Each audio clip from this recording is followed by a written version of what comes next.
It's getting pretty ugly out there. Could beauty itself be a possible antidote? We'll find out together next on the FriarPlace. So stay tuned.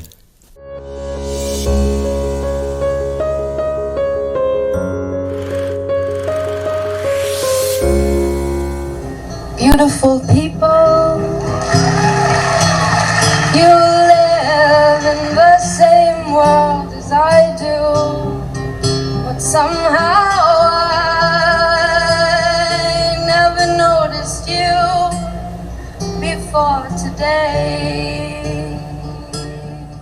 So I didn't make it to Woodstock, but that didn't keep its music from influencing me when I was a kid.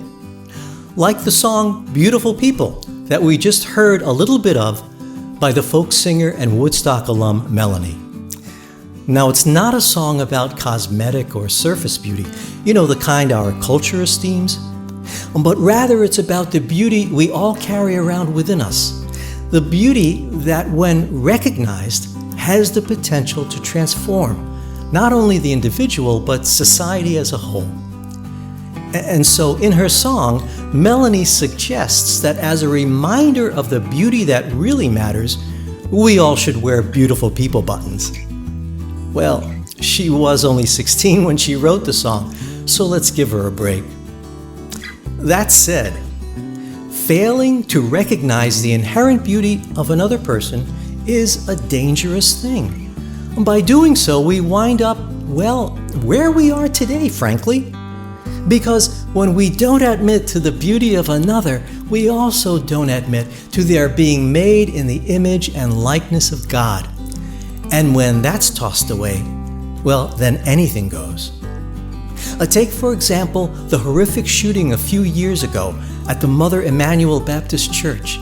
You may recall a young white man entered the church while a group of black parishioners were engaged in Bible study.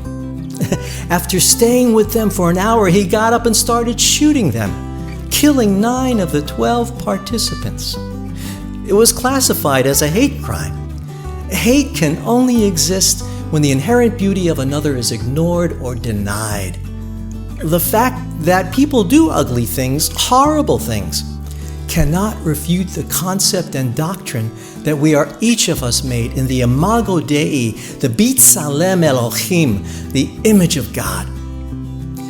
The 3 survivors of the shooting, with every right on earth to harbor feelings of hate themselves toward the shooter, refused to let his act of heresy, his apostasy, lead them to do the same.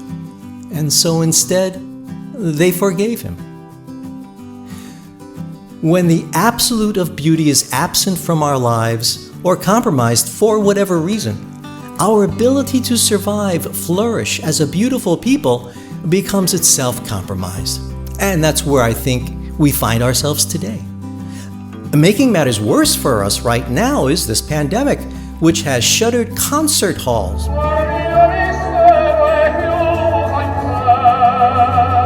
museums, theaters. And even when some restrictions are lifted, the new normal we're left with is far from the beauty we may have been used to. Now, while the psychologist Abraham Maslow did not include beauty in his hierarchy of needs model, he really should have. Because without beauty, there will always be more injustices, making it all the more difficult to acquire those more fundamental needs he lists in his pyramid, like food and shelter, safety and security. And because beauty begets beauty, beauty can change how people act and treat one another, making our capacity to care for one another that much greater and more compassionate. And so I agree with the artist Theaster Gates, who said in one of his TED Talks that beauty should be the starting point of everything.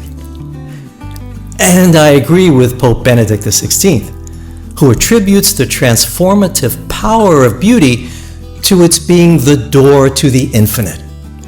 Likewise, Khalil Gibran said, "Beauty is eternity gazing at itself in a mirror." Because beauty has the capacity to transport us beyond the ordinary, it can also provide us with new and creative perspectives from which new solutions can emerge. And now there's even scientific evidence and data backing that up. The studies have shown how aesthetic experiences of beauty are directly linked to human neurobiology, and that on a fundamental level, these experiences form integral parts of who we are as individuals and as a society as well. In other words, how we treat one another. So, besides keeping a balanced diet, getting exercise, and sleeping 8 hours a day, be sure to get enough beauty as well. And while it may be a little harder right now than in the past to encounter it, really there's beauty all around us. We just have to know where and how to look.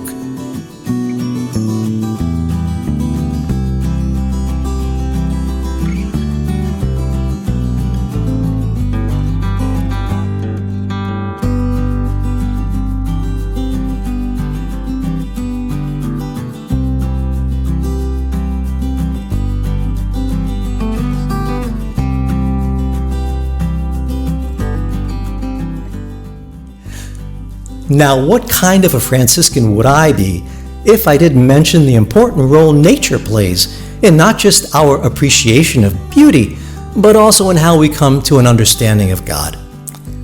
I wrote this little song while camping in one of the beautiful forests of Michigan. Peace and all good.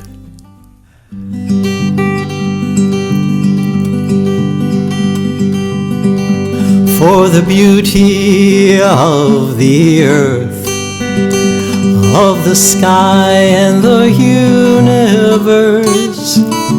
for the rhapsody God's handiwork. Deo gratias, Deo gratias, Deo gratias, Deo gratias. For the fathoms of the sea, that which makes up you and me, for the rain that feeds the plants and trees. Deo gratias, Deo gratias, Deo gratias, Deo gratias. For the blue whale's majesty, the butterfly's fragility, for all pandas, penguins, chimpanzees. Deo gratias, Deo gratias, Deo gratias, Deo gratias.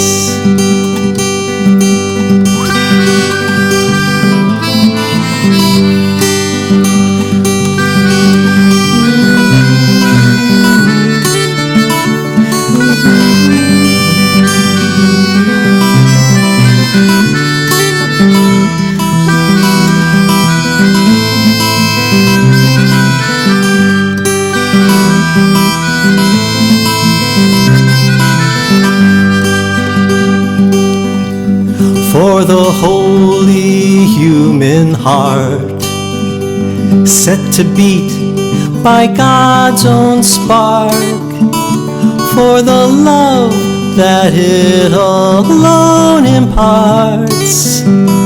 Deo gratias, Deo gratias, Deo gratias, Deo gratias. For all that we cannot see, the elegance of mystery, for those glimpses of eternity.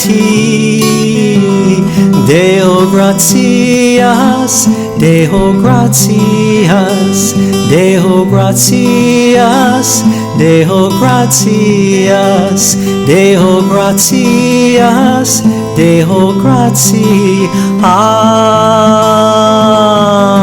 men.